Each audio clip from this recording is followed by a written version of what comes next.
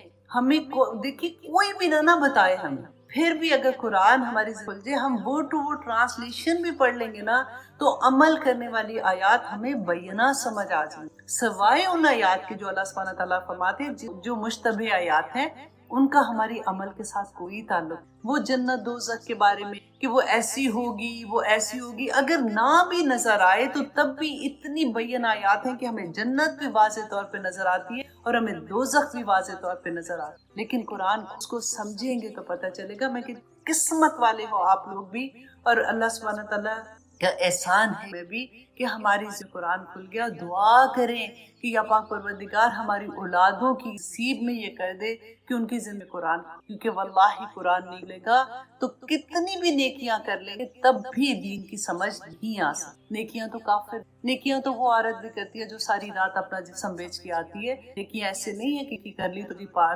جنت نہیں ہے. اللہ سبحانہ تعالیٰ فرماتے ہیں ان اللہ اشتری من المؤمنین انفسهم واموالهم بان لهم، کہ آج اگر سودا کریں گے نا تو کل کو جنت ملے گی. آج اگر سودا نہیں کریں گے، آج ہمیں یہی تکلیف ہوگی کہ ہسبینڈ کو پسند نہیں، میرے ماں باپ کو یہ پسند نہیں، سوسائٹی کیا کہے گی، سوسائٹی میں رہتے ہوئے کیا میں سانس نہ لوں، اب کتنا کریں گے، اب اتنا تو نہیں کر سکتے، اب یہ نہیں ہو سکتا، وہ نہیں ہو سکتا. کب ختم ہوگی یہ ساری؟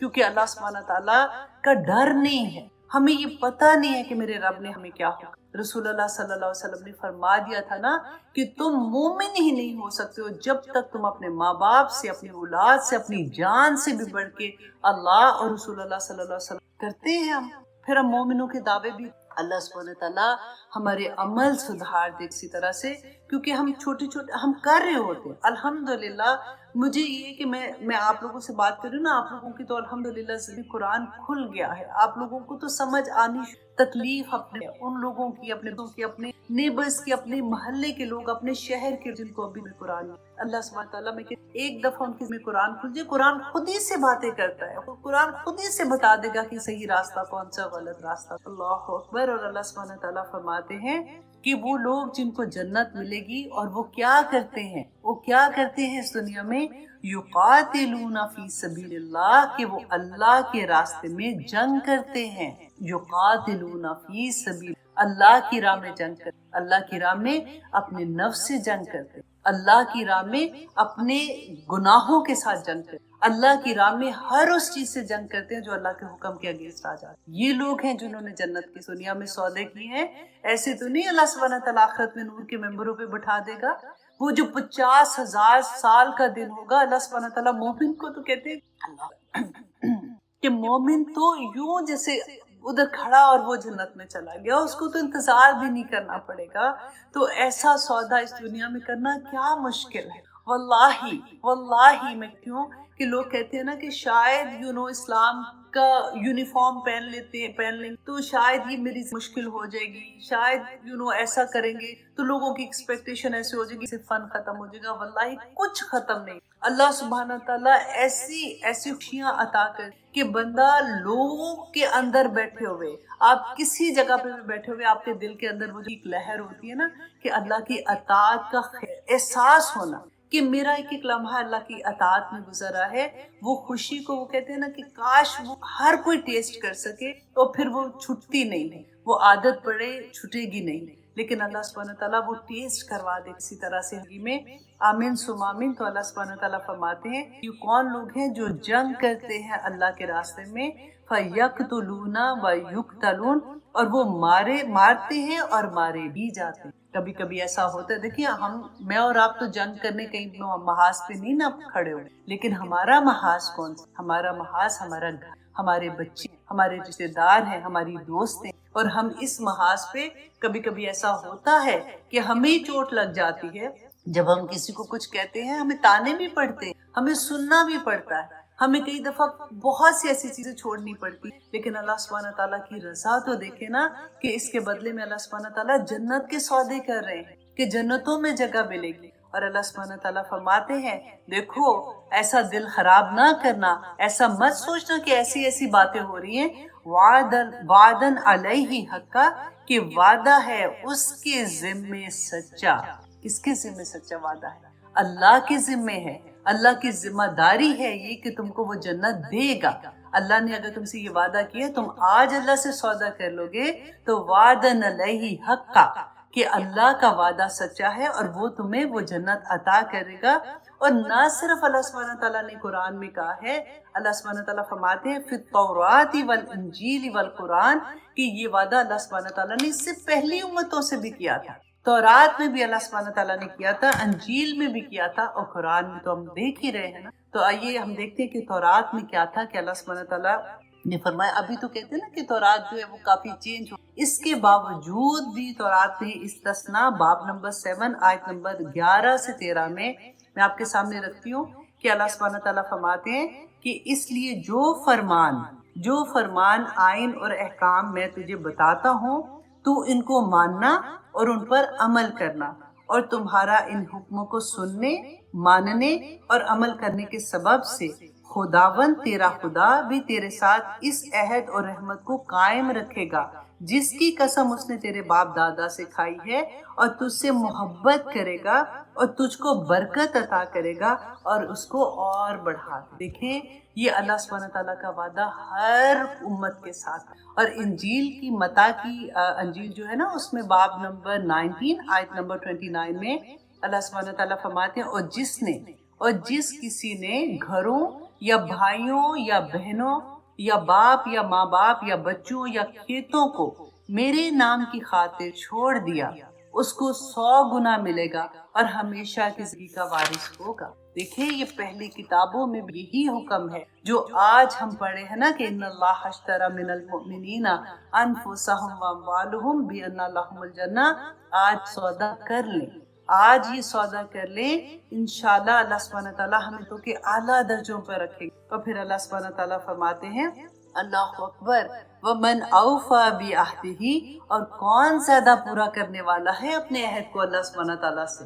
اللہ کے وعدے سے زیادہ پکا کس کا وعدہ ہے؟ اللہ تم سے یہ وعدہ کرتا ہے، تم ایک دفعہ بک کے، اللہ سبحانہ تعالیٰ فرماتے ہیں من اللہ فاستبشروا، تو اب جو بک گئے ہیں نا ان کو خوشخبریاں سنا دو، فاستبشروا، ان کو خوشخبریاں سنا دو۔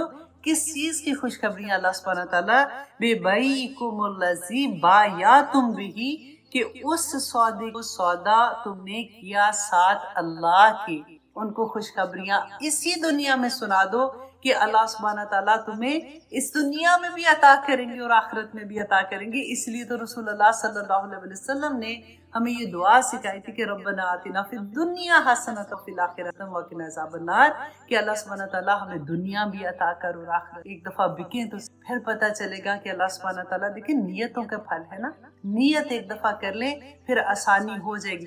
اب دیکھیں جب ہم نیت کر لیں، ہماری جان تو کبھی بھی جا سکتی، تو نیت کی صحیح انشاءاللہ جنت۔ اور اگر بیچ میں گناہ تو ہو جاتے، غلطیاں ہو جاتی ہیں، پھر ہمیں موقع ملتا ہے، ہم بار بار توبہ کرنے والے بن جاتے ہیں اور پھر اللہ سبحانہ تعالیٰ معاف کر دیتے۔ تو یہ تو اتنا خوبصورت سودا ہے، کون نہیں کرے گا؟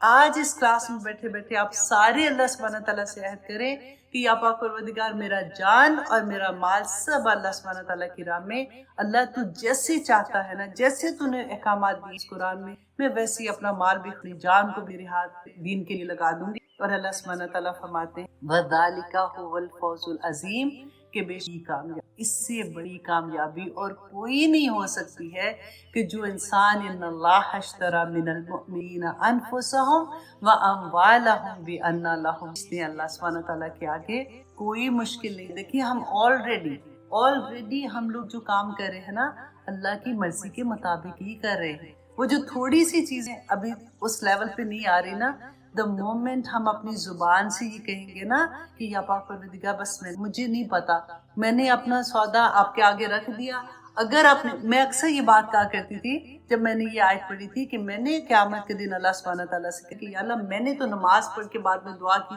کہ یا اللہ آج میں بکنے آ گئی ہوں، میری جان میرا مال سب آپ کا، اگر آپ نے نہیں خریدا نا تو قیامت کے دن میں آ کے کھڑی ہو جاؤں گی، آپ نے کیوں نہیں خریدا تھا، میں نے تو بیچنے آ گئی تھی۔ تو اللہ سبحانہ تعالیٰ انشاءاللہ ہمیں وہ کام کرنے ہی نہیں دیں گے۔ واللہ اللہ سبحانہ تعالیٰ کا وعدہ ہے کہ اللہ جو اپنے مومن بندے ہیں نا ان کو اس راستے پہ چلنے ہی نہیں دیتے، وہ جو راستہ غلط راستہ ہوتا ہے ان کا دل ہی اٹھا دیتے، ان کی آنکھوں کے آگے کتنا پردہ ہی آ جاتا ہے، ان کو وہ غلط چیزیں نظر ہی نہیں آتی۔ اتنی آسانی اللہ سبحانہ تعالیٰ فرما دیتے ہیں۔ مشکل پتہ ہے کیا ہوتا ہے؟ آزمائش کدھر ہوتی ہے؟ جب ہمارے فیصلے نہیں ہو رہے، ابھی ہم نے ارادے نہیں، ڈر رہے ہوتے ہیں کہ ہائے پتہ نہیں یہ کروں گی تو پھر کیا ہوگا، لیکن ایک دفعہ وہ جو ہم کہتے ہیں نا کراس کر لیتے کہ یا اللہ میں بکنے آ گئی، مجھے خرید لی، تو اللہ کی قسم سارے راستے آسان ہو۔ پھر آپ وہ کہتے ہیں نا فَاسْتَبْشِرُوا، تو ان کو خوشیاں منائے۔ اور کیا کریں گے اللہ سبحانہ تعالیٰ؟ دیکھیے اتنی خوبصورت کہ اللہ کا وعدہ سچا ہے، اللہ کا وعدہ حق ہے، اللہ اپنے وعدے کو پورا کرے گا۔ تم اس دنیا میں ایک چھوٹا سا سودا کر دو، آخرت میں بڑا اجر۔ ایک کہانی میں پڑھی تھی، بلکہ مجھے کہانی چلے میں بعد میں سناتی، پہلے میں آپ کو حدیث کا چھوٹا سا واقعہ بتا دیتی کہ حضرت ابو ذر غفاری کے گھر میں ان کے دوست آئے تو انہوں نے دیکھا کہ کوئی سامان نہیں ہے نا، تو بڑے پیسے والے تھے، تو انہوں نے کہا کہ ابو ذر گھر خالی ہے، سامان کدھر ہے؟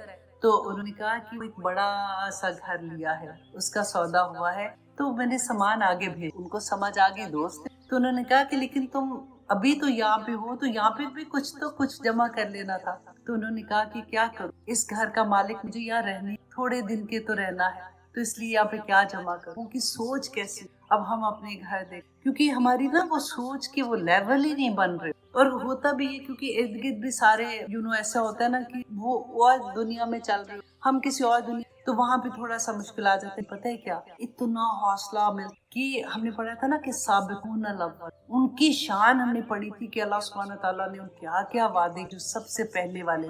تو جب ہم اپنی فیملی میں اپنے اراؤنڈ لوگوں ہوتے ہیں نا بدلنے میں، فَاسْتَبْشِرُوا منا، بڑی بڑی نیکیاں، بڑی بڑی اجر ہیں اللہ سبحانہ تعالیٰ کی طرف۔ اللہ سبحانہ تعالیٰ انشاءاللہ ہمیں عطا کریں گے۔ اب آپ کلاس کا ختم ہو رہا ہے وقت، اور انشاءاللہ اگلی دفعہ ہم وہ 9 صفات پڑھیں گے کہ جب ہم بک جائیں گے تو پھر ہمارے اندر وہ کیا 9 صفات ہونی چاہیے جو اللہ سبحانہ تعالیٰ نے نیکسٹ آیا میں بتایا کہ مومن میں صفات ہوں گی تو وہ پھر کامیاب ہو جائے گا۔ پھر اللہ سبحانہ تعالیٰ نے وہاں پر فرمایا یہ بڑی کامیابی اور خوشخبریاں دے دی، یہ ذکر لینا کہ ان وہ سانچے نہیں ہوتے جیسے جب ہم کوئی بناتے ہیں تو وہ اللہ سبحانہ تعالیٰ نے وہ 7 ہے یا 9 ہے، کیونکہ اگر 2 کو ملا لیتے ہیں کہ برائی سے روکنا اور نیکی کی تلقین کرنا تو وہ 1 ہو جاتا ہے، اور اگر علیحدہ کرتے تو 2 ہو جاتے ہیں۔ تو اس طرح سے 7 یا 9 اللہ سبحانہ تعالیٰ نے ہماری صفات بتا دی کہ یہ صفات جب تمہیں آ جائیں تو تم پکے جنتوں میں انشاءاللہ جاؤ گے۔